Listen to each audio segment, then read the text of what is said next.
मनाचे श्लोक या नावामुळे मृण्मयी देशपांडेचा चित्रपट वादात अडकला होता. पश्चिम महाराष्ट्रासह इतर काही ठिकाणी सिनेमाला विरोध झाला होता. प्रदर्शित झाल्यावर चित्रपटाचे शो बंद पाडण्यात आले होते. त्यानंतर मृण्मयीने चित्रपटाचं प्रदर्शन थांबवत असल्याची घोषणा केली होती. आता या चित्रपटाचं नवीन नाव जाहीर करण्यात आलंय. तसेच हा चित्रपट नव्या नावासह 16 ऑक्टोबरला रिलीज होणार आहे. मृण्मयी देशपांडे लिखित आणि दिग्दर्शित मनाचे श्लोक चित्रपट तू बोलना या नव्या नावासह पुन्हा एकदा प्रेक्षकांच्या भेटीला येणार आहे. तू बोलना हा चित्रपट संपूर्ण महाराष्ट्रभर येत्या गुरुवारी 16 ऑक्टोबर रोजी प्रदर्शित होत आहे. याआधी या चित्रपटाचे नाव मनाचे श्लोक असं होतं.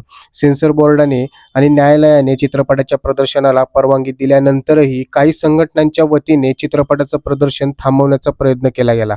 या सगळ्या गोंधळानंतर निर्मात्यांनी प्रेक्षकांना चित्रपट पाहण्यासाठी कोणत्याही प्रकारचा त्रास होऊ नये, थिएटर्स आणि सार्वजनिक मालमत्तेचे नुकसान होऊ नये यासाठी नव्या नावासह चित्रपट पुन्हा सादर करण्याचा निर्णय घेतलाय. मनाचे श्लोक या चित्रपटाच्या नावाबद्दल तुमची प्रतिक्रिया काय आहे? आम्हाला कमेंट बॉक्समध्ये नक्की सांगा.